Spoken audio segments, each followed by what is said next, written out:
ಮೊಹಮ್ಮದ್ ಯೂನಿಸ್ ಸರ್ಕಾರ ಅಧಿಕಾರಕ್ಕೆ ಬಂದ ನಂತರ ಭಾರತದ ಮೇಲೆ ದ್ವೇಷದಿಂದ ಒಂದು ನಿರ್ಣಯವನ್ನ ತೆಗೆದುಕೊಂಡರು. ಭಾರತದಿಂದ ಭೂಮಾರ್ಗದ ಮೂಲಕ ಅಂದ್ರೆ ಲ್ಯಾಂಡ್ ಪೋರ್ಟ್ಗಳ ಮೂಲಕ ಬರುವ ನೂಲು ಆಮದುಗಳ ಮೇಲೆ ನಿರ್ಬಂಧಗಳನ್ನ ವಿಧಿಸಿದರು. ಅವರ ಉದ್ದೇಶ ಏನಂದ್ರೆ ಭಾರತವನ್ನ ಹೊಡೆದು ತಮ್ಮ ದೇಶದಲ್ಲಿನ ಮಿಲ್ಲುಗಳನ್ನ ಪ್ರೋತ್ಸಾಹಿಸುವುದು. ಆದ್ರೆ ಫ್ರೆಂಡ್ಸ್, ಭಾರತೀಯ ವ್ಯಾಪಾರಿಗಳು ಅವರಿಗಿಂತಲೂ ಬುದ್ಧಿವಂತರು. ಭೂಮಾರ್ಗ ಮುಚ್ಚಿ ಹಾಕಿದ್ರೆ ಅವರು ಸಮುದ್ರ ಮಾರ್ಗವನ್ನೇ ಆಯ್ಕೆ ಮಾಡಿದರು. ಸಮುದ್ರ ಮಾರ್ಗದ ಮೂಲಕ ಭಾರತದಿಂದ ಬಾಂಗ್ಲಾದೇಶಕ್ಕೆ ಹೋಗುವ ನೂಲು ರಫ್ತುಗಳು ಅಕಸ್ಮಾತ್ ಆಗಿ 137% ಹೆಚ್ಚಾದವು. ಕೇವಲ ಒಂದೇ ವರ್ಷದಲ್ಲಿ ಭಾರತ $2 ಬಿಲಿಯನ್ ಅಂದ್ರೆ ಸುಮಾರು 16,000 ಕೋಟಿ ರೂಪಾಯಿ ಮೌಲ್ಯದ ನೂಲನ್ನ ಬಾಂಗ್ಲಾದೇಶಕ್ಕೆ ಮಾರಾಟ ಮಾಡಿತು. ಇಲ್ಲಿ ಮತ್ತೊಂದು ಆಶ್ಚರ್ಯಕರ ವಿಷಯ ಇದೆ. ಭಾರತೀಯ ನೂಲು ಅಂದ್ರೆ ಇಂಡಿಯನ್ ಯಾರ್ನ್ ಕೇವಲ ಅಗ್ಗದ್ದು ಮಾತ್ರವಲ್ಲ, ಬಾಂಗ್ಲಾದೇಶದಲ್ಲಿ ತಯಾರಾಗುವ ನೂಲುಗಿಂತಲೂ ಉತ್ತಮ ಗುಣಮಟ್ಟದ್ದು. ಬಾಂಗ್ಲಾದೇಶದಲ್ಲಿನ ಗಾರ್ಮೆಂಟ್ ಫ್ಯಾಕ್ಟರಿಗಳಿಗೆ ಅಗ್ಗದ ಮತ್ತೆ ಉತ್ತಮವಾದ ಭಾರತೀಯ ನೂಲೇ ಬೇಕು. ಇದರಿಂದ ಏನಾಯಿತು ಎಂದ್ರೆ ಬಾಂಗ್ಲಾದೇಶದಲ್ಲಿನ ಸ್ಥಳೀಯ ಮಿಲ್ಲುಗಳು ತಯಾರು ಮಾಡುವ ನೂಲನ್ನ ಯಾರೂ ಮುಟ್ಟುತ್ತಿಲ್ಲ. ಅಲ್ಲಿನ ಗೋಡೌನ್ಗಳಲ್ಲಿ ಸುಮಾರು 9,400 ಕೋಟಿ ರೂಪಾಯಿ ಮೌಲ್ಯದ ನೂಲು ಕೊಳೆಯುತ್ತಿದೆ. ಯಜಮಾನರಿಗೆ ಏನು ಮಾಡಬೇಕೆಂದು ತಿಳಿಯುತ್ತಿಲ್ಲ. ಹಣವೆಲ್ಲ ಸ್ಟಾಕ್ ನಲ್ಲಿ ಸಿಕ್ಕಿ ಹಾಕಿಕೊಂಡಿದೆ. ಬ್ಯಾಂಕುಗಳ EMIಗಳನ್ನ ಕಟ್ಟಲಾಗದೆ ಅವರು ಆತ್ಮಹತ್ಯೆಯ ಅಂಚಿನಲ್ಲಿದ್ದಾರೆ. ಬಾಂಗ್ಲಾದೇಶ ಸರ್ಕಾರ ಮತ್ತೊಂದು ಭಯಂಕರ ನೀತಿಯನ್ನ ಮುಂದುವರಿಸಿತು. ಅದೇನೆಂದ್ರೆ, ಒಂದು ವೇಳೆ ನೀವು ವಿದೇಶಗಳಿಗೆ ಬಟ್ಟೆಗಳನ್ನ ರಫ್ತು ಮಾಡಬೇಕು ಎಂದುಕೊಂಡ್ರೆ ನಿಮಗೆ ಬೇಕಾದ ಕಚ್ಚಾ ಸರಕುಗಳನ್ನ ಅಂದ್ರೆ ನೂಲನ್ನ ವಿದೇಶಗಳಿಂದ ತೆರಿಗೆ ಇಲ್ಲದೆ ಆಮದು ಮಾಡಿಕೊಳ್ಳಬಹುದು. ಗಾರ್ಮೆಂಟ್ ರಫ್ತುದಾರರು ಈ ಅವಕಾಶವನ್ನ ಬಳಸಿಕೊಂಡು ಸ್ಥಳೀಯ ಮಿಲ್ಲುಗಳನ್ನ ಪಕ್ಕಕ್ಕೆ ಇಟ್ಟರು. ಅವರು ನೇರವಾಗಿ ಭಾರತದಿಂದ ಡ್ಯೂಟಿ ಫ್ರೀ ನೂಲನ್ನ ತರಿಸಿಕೊಳ್ತಿದ್ದಾರೆ. ಇದರಿಂದ ಬಾಂಗ್ಲಾದೇಶದ ಸ್ಥಳೀಯ ಸ್ಪಿನ್ನಿಂಗ್ ಉದ್ಯಮ ಸಂಪೂರ್ಣವಾಗಿ ನಾಶವಾಯಿತು. ಈಗ ಮೊಹಮ್ಮದ್ ಯೂನಿಸ್ ಸರ್ಕಾರದ ಮುಂದೆ 2 ಆಯ್ಕೆಗಳಿವೆ. ಮಿಲ್ಲು ಯಜಮಾನರ ಮಾತು ಕೇಳುವುದು, ಭಾರತದಿಂದ ಬರುವ ನೂಲನ್ನ ಸಂಪೂರ್ಣವಾಗಿ ನಿಷೇಧಿಸುವುದು. ಹಾಗೆ ಮಾಡಿದ್ರೆ 10 ಲಕ್ಷ ಕಾರ್ಮಿಕರು ಸುರಕ್ಷಿತರಾಗ್ತಾರೆ. ಆದ್ರೆ ಭಾರತೀಯ ನೂಲು ಇಲ್ಲದಿದ್ರೆ ಬಟ್ಟೆಗಳ ಬೆಲೆಗಳು ಹೆಚ್ಚಾಗ್ತವೆ. ಆಗ ಬಾಂಗ್ಲಾದೇಶದ ಬಟ್ಟೆಗಳು ಅಂತಾರಾಷ್ಟ್ರೀಯ ಮಾರುಕಟ್ಟೆಯಲ್ಲಿ ಚೀನಾ ಮತ್ತೆ ವಿಯೆಟ್ನಾಂಗಳಿಗಿಂತಲೂ ದುಬಾರಿಯಾಗ್ತವೆ. ಇದರಿಂದ 40 ಲಕ್ಷ ಉದ್ಯೋಗಗಳು ಹೋಗ್ತವೆ. ರಫ್ತುದಾರರ ಮಾತು ಕೇಳುವುದು, ಭಾರತದಿಂದ ಅಗ್ಗದ ನೂಲನ್ನ ಬರಲು ಅನುಮತಿಸುವುದು. ಇದರಿಂದ ರಫ್ತುಗಳು ಚೆನ್ನಾಗಿರುತ್ತವೆ. ಆದರೆ ದೇಶದಲ್ಲಿನ ಟೆಕ್ಸ್ಟೈಲ್ ಮಿಲ್ಲುಗಳೆಲ್ಲ ಮುಚ್ಚಿ ಹೋಗುತ್ತವೆ. ಯೂನಿಸ್ ಯಾವ ನಿರ್ಣಯ ತೆಗೆದುಕೊಂಡರೂ ದೇಶಕ್ಕೆ ಚೇತರಿಸಿಕೊಳ್ಳಲಾಗದ ಹೊಡೆತ ತಗಲುತ್ತದೆ. ಇದು ಅವರು ಸ್ವಯಂ ಸೃಷ್ಟಿಸಿಕೊಂಡ ಸಂಕಷ್ಟ. ಫ್ರೆಂಡ್ಸ್, ಭಾರತ ಇಲ್ಲಿ ಏನೂ ಮಾಡಿಲ್ಲ, ಕೇವಲ ತನ್ನ ಗುಣಮಟ್ಟವನ್ನ ಕಾಪಾಡಿಕೊಂಡಿದೆ. 2024-25ರಲ್ಲಿ ಭಾರತ ತನ್ನ ನೂಲು ರಫ್ತುಗಳನ್ನ 29% ಹೆಚ್ಚಿಸಿಕೊಂಡಿದೆ. ಬಾಂಗ್ಲಾದೇಶ ಎಷ್ಟೇ ನಮ್ಮನ್ನ ಅಡ್ಡಿಪಡಿಸಲು ನೋಡಿದರೂ ನಮ್ಮ ಆರ್ಥಿಕ ಶಕ್ತಿ ಅವರನ್ನ ಸಂಪೂರ್ಣವಾಗಿ ತನ್ನ ವಶಕ್ಕೆ ತೆಗೆದುಕೊಂಡಿದೆ. ಬಾಂಗ್ಲಾದೇಶದಲ್ಲಿ ಶೇಖ್ ಹಸೀನಾ ಸರ್ಕಾರ ಕುಸಿದ ನಂತರ ಅಲ್ಲಿ ಶಾಂತಿ ಭದ್ರತೆಗಳು ಕ್ಷೀಣಿಸಿದವು. ವಿದೇಶಿ ಆರ್ಡರ್ಗಳು ಕಡಿಮೆಯಾಗ್ತಿವೆ. ಇಂತಹ ಸಮಯದಲ್ಲಿ ದೇಶದಲ್ಲಿನ ಅತಿ ದೊಡ್ಡ ಉದ್ಯಮ ಮುಚ್ಚಿ ಹಾಕುವುದು ಎಂದ್ರೆ ಬಾಂಗ್ಲಾದೇಶ ಶ್ರೀಲಂಕಾದಂತಹ ಪರಿಸ್ಥಿತಿಗೆ ಹೋದಂತೆ ಆಗುತ್ತೆ. ಪ್ರಧಾನಿ ಮೋದಿ ಮೇಕ್ ಇನ್ ಇಂಡಿಯಾ ಕಾರಣದಿಂದ ಭಾರತದಲ್ಲಿ ಟೆಕ್ಸ್ಟೈಲ್ ಪಾರ್ಕ್ಗಳು ಹೆಚ್ಚಾದವು. ನಾವೀಗ ಕೇವಲ ನೂಲನ್ನ ಮಾತ್ರವಲ್ಲ, ರೆಡಿಮೇಡ್ ಬಟ್ಟೆಗಳನ್ನ ಭಾರಿ ಪ್ರಮಾಣದಲ್ಲಿ ರಫ್ತು ಮಾಡ್ತಿದ್ದೇವೆ. ಬಾಂಗ್ಲಾದೇಶದಲ್ಲಿ ಈ ಸಂಕಷ್ಟ ಆರಂಭವಾದಂತೆಯೇ ಅಮೆರಿಕ ಮತ್ತೆ ಯುರೋಪ್ ದೇಶಗಳಿಂದ ಆರ್ಡರ್ಗಳು ಈಗ ತಿರುಪೂರ್, ಸೂರತ್ ಕಡೆಗೆ ತಿರುಗುತ್ತಿವೆ. ಬಾಂಗ್ಲಾದೇಶ ತನ್ನ ಅಸ್ಥಿರತೆಗೆ ಭಾರತವನ್ನ ದೂಷಿಸಲು ನೋಡ್ತಿದೆ. ಆದ್ರೆ ಅಸಲಿ ದೋಷ ಅವರಲ್ಲೇ ಇದೆ. ಫೆಬ್ರವರಿ 1ರ ನಂತರ ಅಲ್ಲಿ ಸಿವಿಲ್ ವಾರ್ ಆರಂಭವಾಗುವ ಸಾಧ್ಯತೆ ಇದೆ. ಯಾಕಂದ್ರೆ ಲಕ್ಷಾಂತರ ನಿರುದ್ಯೋಗಿಗಳು ರಸ್ತೆಗಳ ಮೇಲೆ ಬರಲಿದ್ದಾರೆ. ಮತ್ತೊಂದು ಕಡೆ ಭಾರತ ತನ್ನ ಹಿಡಿತವನ್ನ ಬಿಗಿಗೊಳಿಸುತ್ತಿದೆ. ನಾವು ಕೇವಲ ನೂಲು ಮಾರಾಟ ಮಾಡುವುದು ಮಾತ್ರವಲ್ಲ, ಬಾಂಗ್ಲಾದೇಶದ ಕೈಯಿಂದ ಹೋದ ಆರ್ಡರ್ಗಳನ್ನ ನಮ್ಮ ದೇಶಕ್ಕೆ ತರಲು ಸಿದ್ಧರಾಗಿದ್ದೇವೆ. ಇದು ಭಾರತದ ಆರ್ಥಿಕ ವ್ಯವಸ್ಥೆಗೆ ಒಂದು ಅದ್ಭುತ ಅವಕಾಶ. ಫ್ರೆಂಡ್ಸ್, ಬಾಂಗ್ಲಾದೇಶ ಸಂಕಷ್ಟ ನಮಗೆ ಒಂದು ವಿಷಯವನ್ನ ಸ್ಪಷ್ಟಪಡಿಸುತ್ತದೆ.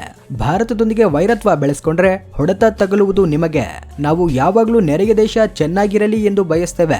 ಆದ್ರೆ ಭಾರತದ ಪ್ರಯೋಜನಗಳನ್ನ ಹಾನಿಗೊಳಿಸಿದ್ರೆ ಮಾತ್ರ ಪ್ರಕೃತಿಯೂ ಸಹ ನಮ್ಮ ಕಡೆಗೇನೆ ಸಹಕರಿಸುತ್ತದೆ. ನೀವು ಗಮನಿಸಬೇಕಾದ ವಿಷಯ ಏನೆಂದ್ರೆ, ಪ್ರಪಂಚ ಪ್ರಸಿದ್ಧ ಬ್ರ್ಯಾಂಡ್ಗಳಾದ H&M, ಝಾರಾ, ವಾಲ್ಮಾರ್ಟ್ ಮತ್ತು ಗಾಪ್ನಂತಹ ಸಂಸ್ಥೆಗಳು ತಮ್ಮ ಬಟ್ಟೆಗಳಲ್ಲಿ 60-80% ವರೆಗೆ ಬಾಂಗ್ಲಾದೇಶದಲ್ಲೇ ತಯಾರಿಸಿಕೊಳ್ತವೆ. ಫೆಬ್ರವರಿ 1ರಿಂದ ಅಲ್ಲಿ ಮಿಲ್ಲುಗಳು ನಿಂತು ಹೋದರೆ ಯುರೋಪ್ ಮತ್ತೆ ಅಮೆರಿಕದಲ್ಲಿನ ಶೋರೂಮ್ಗಳಲ್ಲಿ ಬಟ್ಟೆಗಳ ಕೊರತೆ ಉಂಟಾಗ್ತದೆ. ಈಗ ಈ ಬ್ರ್ಯಾಂಡ್ಗಳೆಲ್ಲ ಪರ್ಯಾಯಕ್ಕಾಗಿ ಹುಡುಕುತ್ತಿವೆ. ಚೀನಾದಲ್ಲಿ ಖರ್ಚುಗಳು ಹೆಚ್ಚಾಗಿವೆ. ವಿಯೆಟ್ನಾಂ ಈಗ ಫುಲ್ ಆರ್ಡರ್ಗಳೊಂದಿಗೆ ಇದೆ. ಈಗ ಉಳಿದಿರುವ ಏಕೈಕ ಆಯ್ಕೆ ಭಾರತ ದೇಶ. ನಮ್ಮ ತಿರುಪೂರ್, ಕೊಯಂಬತ್ತೂರ್ ಮತ್ತೆ ಸೂರತ್ ನಗರಗಳಿಗೆ ಈಗಾಗಲೇ ವಿದೇಶಿ ಆರ್ಡರ್ಗಳು ಹರಿದು ಬರ್ತಿವೆ. ಬಾಂಗ್ಲಾದೇಶ ತನ್ನ ಗುಂಡಿಯನ್ನ ತಾನೇ ತೋಡಿಕೊಳ್ತಿರುವಂತೆ ಭಾರತಕ್ಕೆ ಅದು ಒಂದು ಅದ್ಭುತ ಅವಕಾಶವಾಗಿ ಮಾರ್ಪಡ್ತಿದೆ. ಮಿಲ್ಲು ಯಜಮಾನರು ಕೇವಲ ನೂಲು ಸಮಸ್ಯೆಯ ಬಗ್ಗೆ ಮಾತ್ರವಲ್ಲ, ವಿದ್ಯುತ್ ಚಾರ್ಜ್ಗಳ ಬಗ್ಗೆಯೂ ಮೊರೆ ಇಡ್ತಿದ್ದಾರೆ. ಬಾಂಗ್ಲಾದೇಶದಲ್ಲಿ ಗ್ಯಾಸ್ ಕೊರತೆ ವಿಪರೀತವಾಗಿದೆ. ಇಂಧನವನ್ನ ಆಮದು ಮಾಡಿಕೊಳ್ಳಲು ಅವರ ಬಳಿ ವಿದೇಶಿ ವಿನಿಮಯ ಮೀಸಲುಗಳಿಲ್ಲ. ಇದರಿಂದ ಫ್ಯಾಕ್ಟರಿಗಳಿಗೆ ಪವರ್ ಸಪ್ಲೈ ನಿಲ್ಲುತ್ತಿದೆ.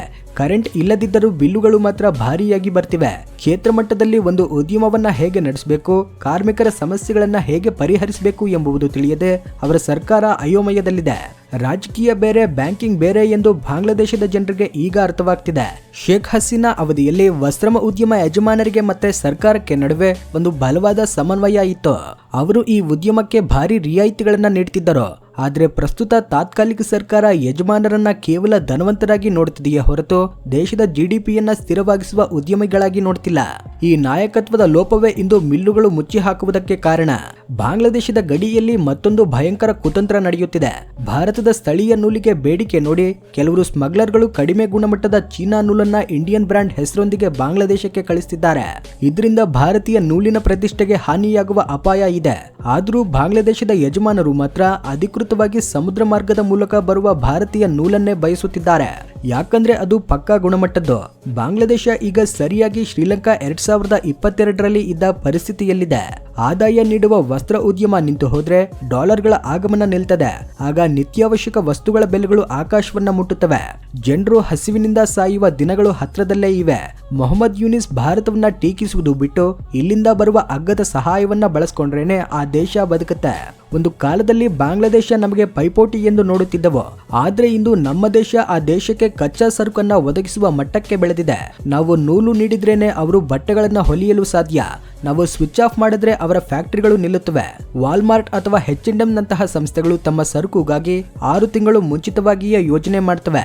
ಫೆಬ್ರವರಿ 1ರಿಂದ ಬಾಂಗ್ಲಾದೇಶದ ಮಿಲ್ಲುಗಳು ಮುಚ್ಚಿ ಹಾಕಿದ್ರೆ ಆ ಪರಿಣಾಮ ಮುಂದಿನ ವರ್ಷದ ವಿಂಟರ್ ಕಲೆಕ್ಷನ್ ಮೇಲೆ ಬೀಳ್ತದೆ. ವ್ಯಾಪಾರದಲ್ಲಿ ಸಮಯ ಪ್ರಾಣಕ್ಕಿಂತಲೂ ಮುಖ್ಯ. ಬಾಂಗ್ಲಾದೇಶದಲ್ಲಿ ಅಸ್ಥಿರತೆ ನೆಲೆಯೂರಿದೆ ಎಂದು ತಿಳಿದಂತೆಯೇ ಈ ಗ್ಲೋಬಲ್ ಬ್ರ್ಯಾಂಡ್ಗಳು ಈಗಾಗಲೇ ತಮ್ಮ ಕೊಳ್ಳುವ ಕೇಂದ್ರಗಳನ್ನ ಢಾಕಾದಿಂದ ಬೆಂಗಳೂರು ಮತ್ತೆ ಚೆನ್ನೈಗೆ ಬದಲಾಯಿಸುತ್ತಿವೆ. ಆದ್ರೆ ಬಾಂಗ್ಲಾದೇಶ ತನ್ನ ಕೈಯಲ್ಲೇ ತನ್ನ ಗೋಲ್ಡನ್ ಎಗ್ ನೀಡುವ ಬಾತುಕೋಳಿಯನ್ನ ಕೊಲ್ಲುತ್ತಿದೆ. ಬಾಂಗ್ಲಾದೇಶದಲ್ಲಿ 40 ಲಕ್ಷ ಕಾರ್ಮಿಕರು ನಿರುದ್ಯೋಗಿಗಳಾಗಿ ಮಾರ್ಪಟ್ಟರೆ ಅಲ್ಲಿ ಹಸಿವಿನ ಕೇಕೆಗಳು ಆರಂಭವಾಗ್ತವೆ. ನಿರುದ್ಯೋಗ ಯಾವಾಗಲೂ ಭಯೋತ್ಪಾದನೆಗೆ ಅಥವಾ ಅಕ್ರಮ ವಲಸೆಗಳಿಗೆ ದಾರಿ ತೋರ್ತದೆ. ಇದು ನಮ್ಮ ಗಡಿ ರಾಜ್ಯಗಳಾದ ಪಶ್ಚಿಮ ಬಂಗಾಳ ಮತ್ತೆ ಅಸ್ಸಾಂಗೆ ಭದ್ರತಾ ಸವಾಲುಗಳನ್ನ ಎಸೆಯುತ್ತೆ. ಅದಕ್ಕಾಗಿ ಬಾಂಗ್ಲಾದೇಶ ಆರ್ಥಿಕವಾಗಿ ಪತನವಾಗುವುದು ಭಾರತಕ್ಕೆ ವಾಣಿಜ್ಯ ಪರವಾಗಿ ಲಾಭವೇ ಆದ್ರೂ ಭದ್ರತಾ ದೃಷ್ಟಿಯಿಂದ ನಾವು ಎಚ್ಚರವಾಗಿರಬೇಕು. ಭಾರತದೊಂದಿಗೆ ಗಲಾಟೆ ಹಾಕಿಕೊಂಡು ಭಾರತೀಯ ಉತ್ಪನ್ನಗಳನ್ನ ಅಡ್ಡಿಪಡಿಸಲು ನೋಡುವುದು ಯುನಿಸ್ ಮಾಡಿದ ಅತಿ ದೊಡ್ಡ ರಾಜತಾಂತ್ರಿಕ ತಪ್ಪು. ಆರ್ಥಿಕ ವ್ಯವಸ್ಥೆ ಒಂದು ಸರಣಿ ಕಟ್ಟಿನಂತದ್ದು. ಅದರಲ್ಲಿ ಒಂದು ಲಿಂಕ್ ಹಾನಿಗೊಳಗಾದ್ರೂ ಪೂರ್ತಿ ಸರಣಿ ತುಂಡಾಗ್ತದೆ. ಬಾಂಗ್ಲಾದೇಶದ ಪರಿಸ್ಥಿತಿ ಈಗ ಹಾಗೇನೇ ಇದೆ. ಚರಿತ್ರೆ ಯಾವಾಗಲೂ ಗೆದ್ದವರ ಪಕ್ಷದಲ್ಲೇ ಇರುತ್ತದೆ. ಭಾರತ ತನ್ನ ಶಾಂತಿಯುತ ಮತ್ತೆ ವ್ಯೂಹಾತ್ಮಕ ನೀತಿಯೊಂದಿಗೆ ಪ್ರಪಂಚ ವಸ್ತ್ರ ಕ್ಷೇತ್ರದಲ್ಲಿ ಮತ್ತೆ ಅಗ್ರಸ್ಥಾನಕ್ಕೆ ತಲುಪಲಿದೆ. ಬಾಂಗ್ಲಾದೇಶದ ಮಿಲ್ಲುಗಳ ಮುಚ್ಚುವಿಕೆ ನಮಗೊಂದು ಪಾಠ. ಯಾವುದೇ ದೇಶವಾದ್ರೂ ತನ್ನ ಸ್ವಂತ ಬಲವನ್ನ ನಂಬದೆ ಕೇವಲ ವಿದೇಶಿ ಸಹಾಯದ ಮೇಲೆ ಅಥವಾ ತಪ್ಪು ರಾಜಕೀಯಗಳ ಮೇಲೆ ಅವಲಂಬಿತವಾದ್ರೆ ಆ ದೇಶ ಕುಸಿಯದೇ ಇರಲಾರದು. ಆದ್ರೆ ಚೀನಾ, ಪಾಕಿಸ್ತಾನಗಳ ಮೇಲೆ ಹೆಚ್ಚು ಪ್ರೇಮವಿರುವ ಯೂನಿಸ್ ಭಾರತದೊಂದಿಗೆ ದೋಸ್ತಿ ಮಾಡುವ ಸಾಧ್ಯತೆಯೇ ಇಲ್ಲ. ಪ್ರಸ್ತುತ ಬಾಂಗ್ಲಾ ಇರುವ ಪರಿಸ್ಥಿತಿಗಳಲ್ಲಿ ಭಾರತದೊಂದಿಗೆ ಸೌಹಾರ್ದತೆಯಿಂದ ಇದ್ರೆ ಮಾತ್ರ ಬಾಂಗ್ಲಾಗೆ ಒಳ್ಳೆದ್ದು. ಹಾಗಾದ್ರೆ ಫ್ರೆಂಡ್ಸ್, ನಿಮಗೆ ಅನಿಸ್ತದೆ ಮೊಹಮ್ಮದ್ ಯೂನಿಸ್ ಸರ್ಕಾರ ಭಾರತದಿಂದ ಬರುವ ನೂಲನ್ನ ನಿಲ್ಲಿಸಬಲ್ಲದ? ಬಾಂಗ್ಲಾದೇಶದ ಮಿಲ್ಲುಗಳು ಮತ್ತೆ ತೆರೆಯುತ್ತವೆಯಾ? ಭಾರತ ತನ್ನ ಟೆಕ್ಸ್ಟೈಲ್ ಇನ್ಫ್ರಾಸ್ಟ್ರಕ್ಚರ್ ಅನ್ನ ಇನ್ನಷ್ಟು ವೇಗವಾಗಿ ಹೆಚ್ಚಿಸಿಕೊಳ್ಬೇಕಾ?